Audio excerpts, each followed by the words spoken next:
Howdy everybody, welcome back to the Pepper Elestrals channel.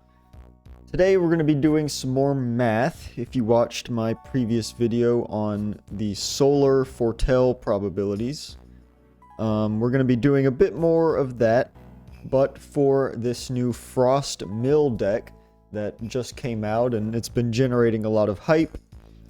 And I've seen a lot of different builds and a lot of people not really sure how to build the deck. And the goal of this video is not to tell you how to build it, because honestly, I don't know the proper way to really build this deck quite yet. But what I can do is show you all of the probabilities based on playing different ratios of the cards. So, for example, you know, how many Ascensions should you play? How does Avalanche fit into your mill probabilities? How does the Morphrost engine thin your deck, and how does that lower your probabilities? Along with things with Cedarsaur. So we're going to be going over all of that fairly quickly, and I'm also going to be making a spreadsheet that I'm going to be putting in the description of this video, and that spreadsheet will have a lot of the things I cover in this video and a bit more in greater detail, and that'll be, you know, free, publicly available for everybody. So let's just start with the bread and butter combos, right? Snowlet into Ascension into Blizzstrix. These are the ratios that I prefer. You can play 3 Blizzstrix if you really want to, but then you get into territory where you're bricked up on a lot of Blizzstrix. Unless you play Cedarsaur and you happen to mill a Cedarsaur, then you can ascend over it. Let me break down the general calculations we're going to be doing here with this hypergeometric calculator. So all of this, we're going to be assuming turn 1, except for some of the Morphrost stuff. That gets a little bit different, right? So let's say, for example, that we're just trying to go Snowlet into Ascension into Blizzstrix, right? So just like the standard line, what is the probabilities of hitting that line early in the game, turn 1, turn 2, things like that. Let's say we have our deck size is 35, and we play 3 Ascension, so we're going to say we have 3 successes in the population, and our sample size is how many cards we are milling, so that's going to be the top 3. And we're going to say we want to hit at least 1.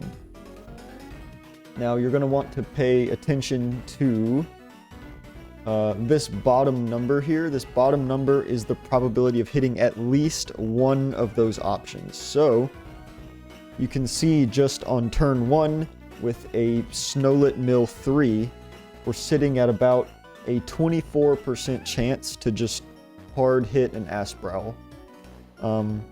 So about a 1 in 4 chance, which isn't the highest odds, but it's also not completely unlikely.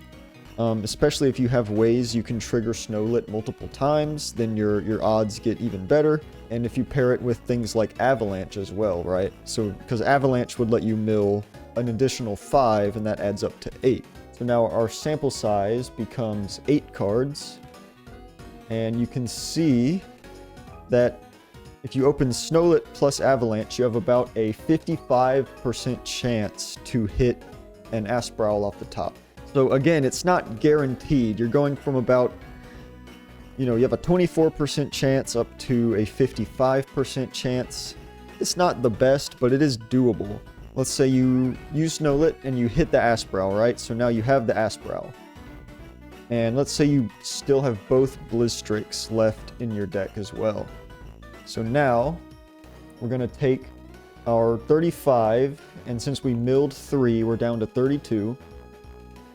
And if we're playing 2 Blizzstrix, so we have 2 successes, and Ascension actually mills 4. So we're going to go sample size 4, and that's about a 23% chance to hit a 2 of Blizzstrix. And if you play 3 Blizzstrix, it goes up to about 34. So you get an additional 10% chance by playing a 3rd Blizzstrix, which is not a huge increase in percentages. You're probably more likely to draw a Blizzstrix if you play 3 than you are to mill one if you play 3. I think 2 is kind of the sweet spot for Blizzstrix ratios, but if you're playing 3 Rise from the Ashes and something like 3 Aurora Borealis, you can always just pitch these and then reborn them if you draw them, so that's fine. And again, if you play Cedarsaur, you can just ascend this over a Cedarsaur. So, you can play 2, you can play 3, it's your choice. There's about a 10% increase if you decide to play 3 Blizzstrix. Now, if you also have the Avalanche along with this, so now we're going from, alright, let's say we're back to 2 Blizzstrix, and we're milling 4 off of Asprowl, and we're milling an additional 5 off of Avalanche, so now we're up to 9, and that's about a 49% chance to hit a Blizzstrix, so again, another 50-50, and if you play the 3, should be a little over, so 64% if you play the 3rd Blizzstrix.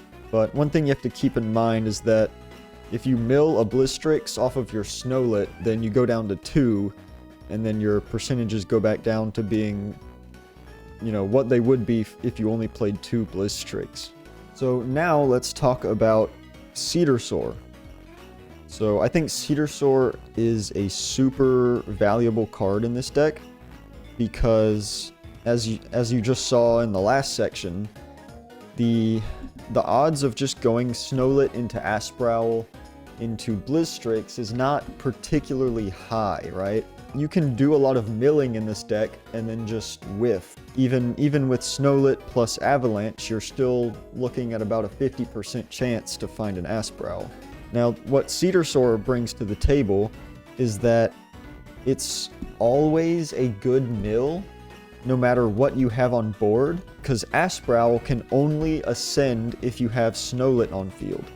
So if you mill an Asprowl off of like a Morlith or something, it's not going to trigger, and it's just going to be stuck in your grave until you find a Rise from the Ashes. Cedarsaur, like I mentioned earlier, is also really good for ascending into a Blizzstrix that's stuck in your hand. I think Cedarsaur adds a ton of value. It's just a good body, puts a lot of spirits on board, and it just greatly increases the number of good mill targets in your deck. Let's just go over we'll go over the math once again on the Snowlet lines, right?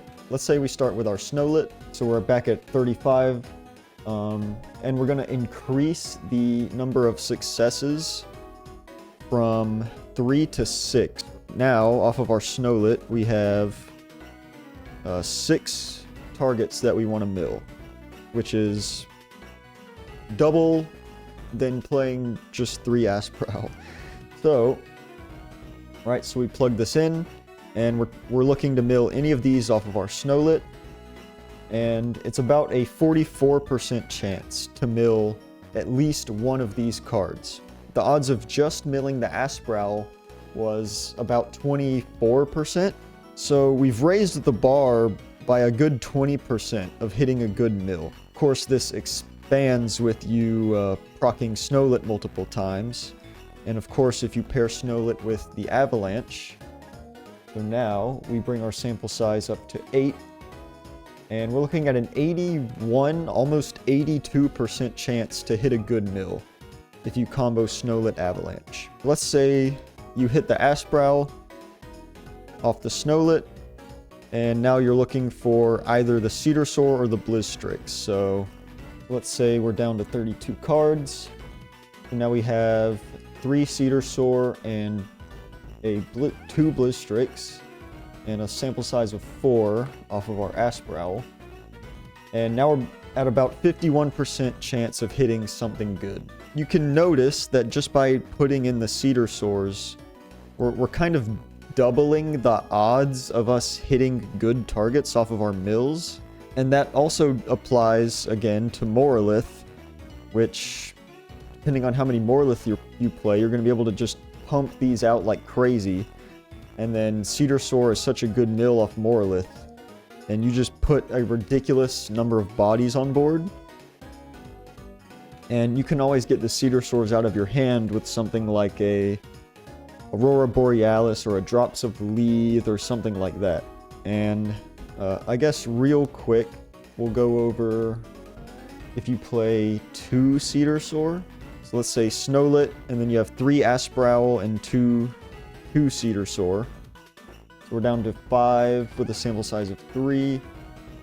And we go from about 44% to 38%. So really not that big of a difference if you cut Cedarsaur down to 2.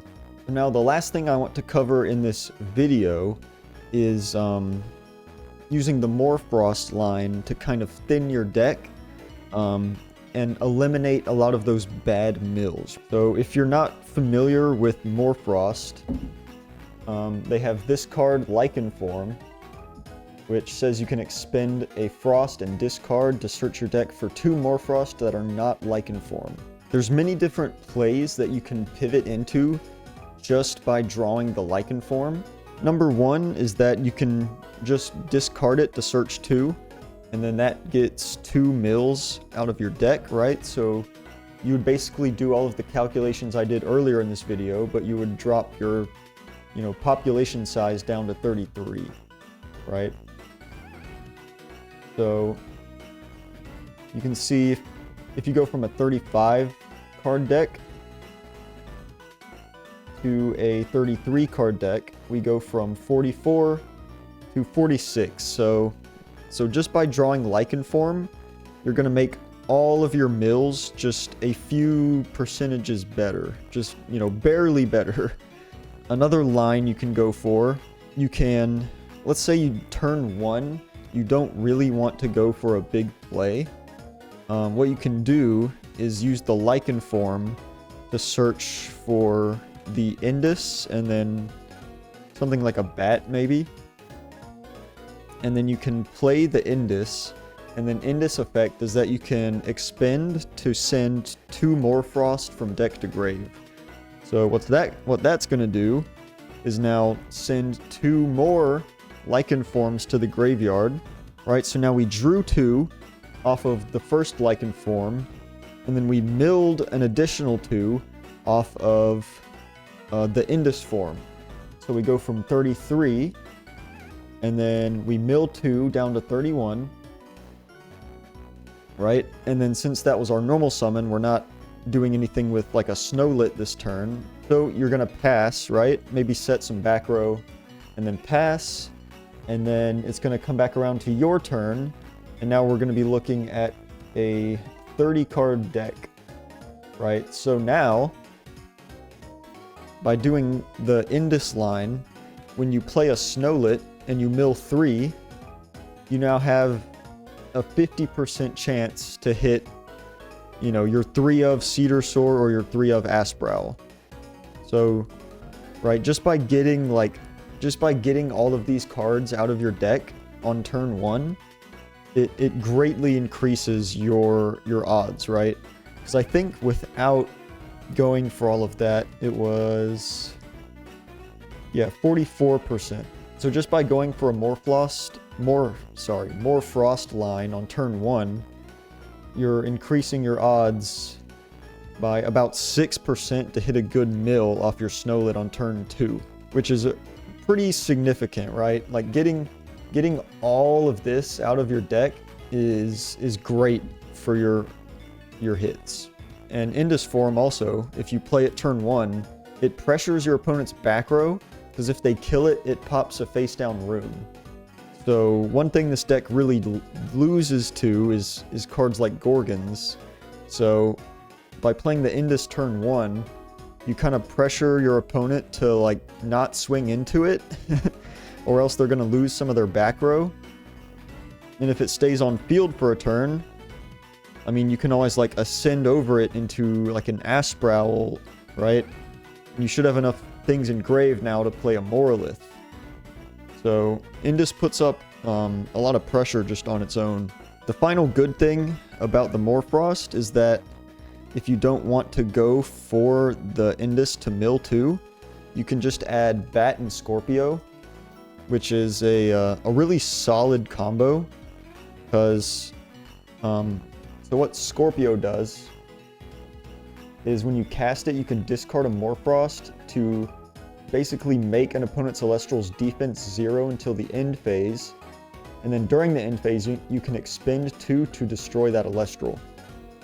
So it's like a really slow Earthquake. And at the same time, you're also discarding the Bat, which lets you reborn the Lichen form that you discarded. Or any other Morphrost that you've milled by the time that you're doing this, right? Aside from just thinning out your deck and making your mills better, it also adds removal to your hand, right? Like it's removal that gives you 2 bodies on board. And that can be really useful in a lot of matchups. Specifically against something like Farrageist, where this deck is very expensive, and if your opponent has a Farrageist on the board, I mean, you're getting absolutely... They are like thinning your pockets. You're gonna have no spirits, playing all these cards, ascending all these cards, expending all this stuff. So having just the spot removal in hand, while also thinning your deck and making your mills better, that's why I'm playing the Morphrost line. It adds tons of value. Also, opening the Lichen form makes it so that you can play a Morolith on turn 1. So if you play the Morolith turn 1, like the Asprowl mill doesn't do anything, but you still have the Cedarsaurs that you can mill, right? Let me just do another quick calc here. So let's say we do Lichen form to search 2, so we're down to 33. And we play our Morolith. So that's mill 5. And we have 3 Cedarsaur in deck. So about a 40% chance. So just by ripping a Morolith turn 1 after a Morphrost, it's a pretty decent chance to hit a Cedarsaur and then summon it, right? And then now on turn 1, you have a 6/4 and a 4/6 on board, right? With an Earthquake package in hand. So you have 2 big bodies and an Earthquake on legs in hand on turn 1, which is a super strong play. Kind of why I like the Cedarsaur so much is that it just opens up so much more plays than just hoping for that 20% chance for Snowlet into Asprowl and then another 20% chance for Asprowl into Blizzstrix, which ultimately ends up being less than 10% to resolve that entire combo. I'm a big Cedarsaur enjoyer. I'm gonna rep Cedarsaur in this deck, but overall that's all I really wanted to cover regarding this deck. I hope it gave you a little bit of insight into how, you know, a lot of the percentages in this deck for milling is actually not that high, right? Like going Snowlet into Asprowl really isn't super likely. If you're just, you know, playing Snowlet raw and hoping to hit an Asprowl, it's really not that likely.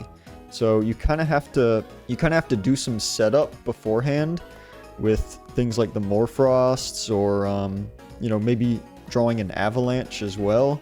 So it can be worth it to maybe spend a turn or 2 just thinning out your deck to get to the point where, you know, playing like a Snowlet Avalanche is going to be crazy for you, right? Drawing a Rise from the Ashes so that you can go like Snowlet, mill 3, like, oh, I hit a Morolith or an Asprowl, so now I can Rise from the Ashes, the Morolith or Asprowl, and then mill even more cards to try to hit a Blizzstrix.